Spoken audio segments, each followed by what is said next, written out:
விண்ணை ஓர் அடியாகவும் மண்ணை ஓர் அடியாக வளர்ந்த பெருமாளின் கருணையினால் இந்த இடத்திலே வந்திருக்கிறோம்.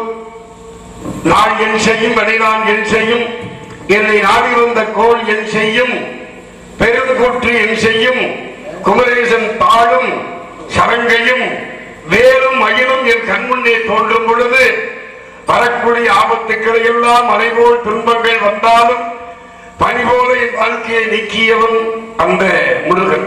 அதனால்தான் முருகனுக்கு அவ்வளவு பெருமை உண்டு. அதனால்தான் தமிழான உருவம் தண்டவாணி தெய்வம் என்பார்.